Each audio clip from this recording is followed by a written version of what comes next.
Bismillahirrahmanirrahim. Assalamualaikum warahmatullahi wabarakatuh. Salam. Oke, Pak Anies, di sini saya mewakili daripada nama. Ya. Perkenalkan, nama saya Dery Pratama. Saya alumni dari UIN Mahmud Yunus Nusantara, Pak Anies.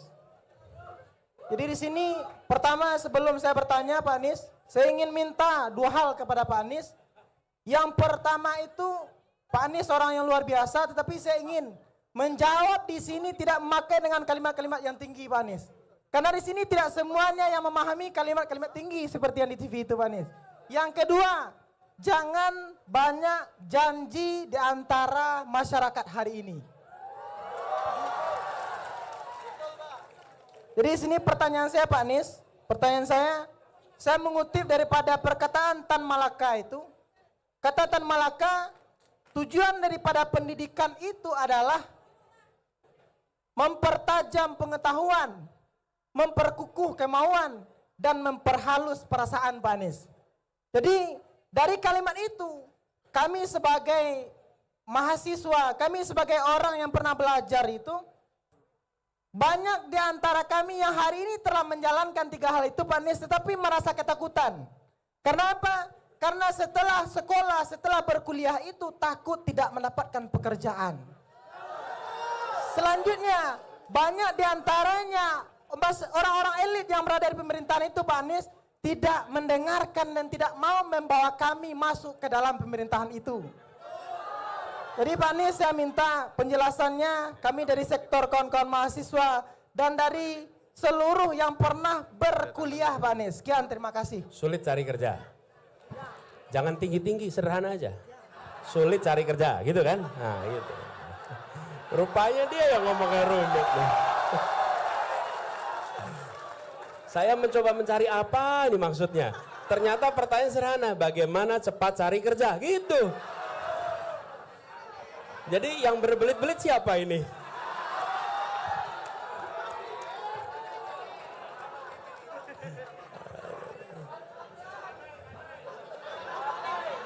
Tepuk tangan dulu, lihat tepuk tangan dulu.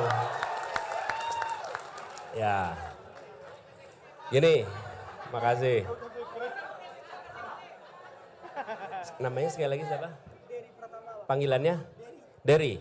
Bung Dery, terima kasih Bung Dery. Jadi kita tadi pertanyaan, jangan banyak janji. Saya ingin komentari dulu soal jangan banyak janji. Sebenarnya bagi masyarakat hari ini jangan melarang untuk punya banyak janji. Tapi bilang begini, silahkan Anda janji yang banyak. Kami akan catat janjimu dan kami akan tagih janjimu. Gitu.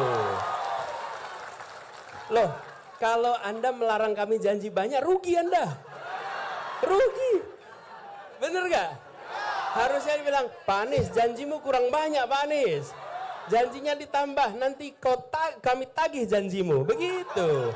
Jangan slogannya dibalik. Jangan banyak janji. Loh, kok jangan banyak janji? Buat saya baik-baik aja itu. Berarti Anda, kalau tadi saya bilang ada 5 hal, dikurangi aja ya tadi ya?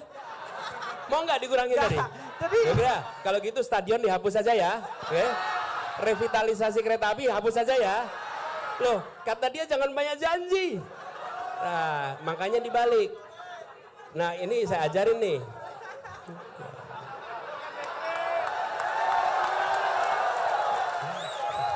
Bener gak? Bener gak tuh?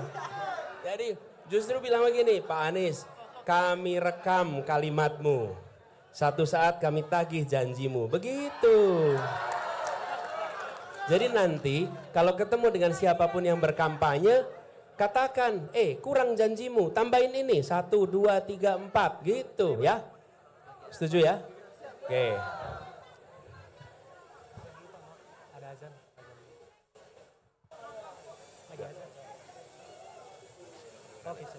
Nah, lalu tadi pertanyaannya, bagaimana supaya lapangan pekerjaan? Ya betul, Tan Malaka pernah mengatakan itu. Tujuannya mempertajam kecerdasan, memperkuat kemauan, memperhalus perasaan. Itu dikatakan Tan Malaka. Dan kita semua ingat kalimat itu. Nah sekarang kita harus ingat bahwa pendidikan bukan sekedar persiapan kerja. Dan pendidikan bukan semata-mata untuk menciptakan penjajah penjajah ilmu pengetahuan yang akan menjual ilmunya kepada orang-orang yang akan membayar dengan harga termahal.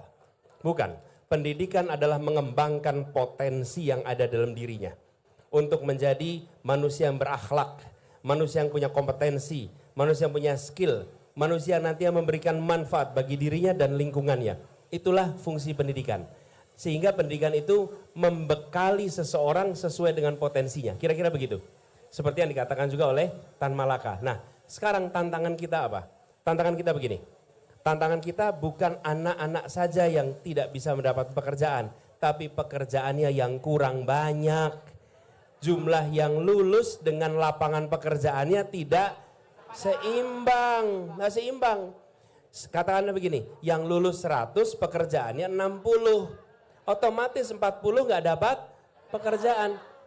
Itu sebabnya kami selalu katakan, kita ingin kebijakan pertumbuhan ekonomi yang menciptakan pemerataan dan keberlanjutan. Itu istilahnya pertumbuhan yang berkualitas. Bila saya harus memilih pertumbuhan ekonomi yang tinggi tanpa pemerataan, atau pertumbuhan ekonomi yang menengah dengan pemerataan, maka saya akan katakan pertumbuhan ekonomi yang menengah dengan pemerataan. Nah, pemerataan itu artinya juga kesempatan kerja. Jadi, investasi yang terjadi sekarang ini tinggi sekali. Kita lompat investasinya dari sekitar 400 triliun per tahun 2013 menjadi 1.200 triliun di tahun 2022. Lompat itu 3 kali lipat. Tetapi penyerapan tenaga kerjanya tidak meningkat. Kenapa? Karena investasinya di bidang yang padat modal. Ini yang kita ingin dorong ke depan.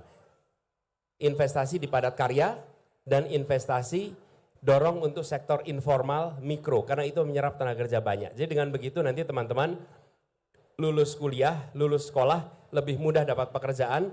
Bukan semata-mata karena mampu atau tidak mampu. Tapi karena lapangan pekerjaannya tersedia gitu. Jadi itu saya rasa bahasanya udah sederhana sekali itu untuk menjawab pertanyaan yang tadi lebih rumit bahasanya ya. Gitu Oke, ya? siap. Oke, terima kasih Pak Anies. Oke. Jadi terakhir Bang, terakhir. Cukup. Jadi terima kasih. Udah menjawab ya, udah menjawab. Jadi terakhir saya mengklarifikasi terkait itu, memang benar. Saya berdiri di sini karena ingin belajar dari beliau. Kalau saya salah, berarti beliau orang-orang hebat.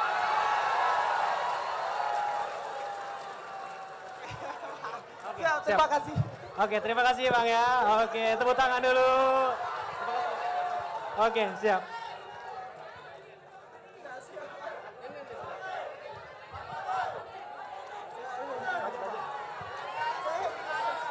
Saya bilang tulis nomor HP-nya biar fotonya bisa dikirim. Oke.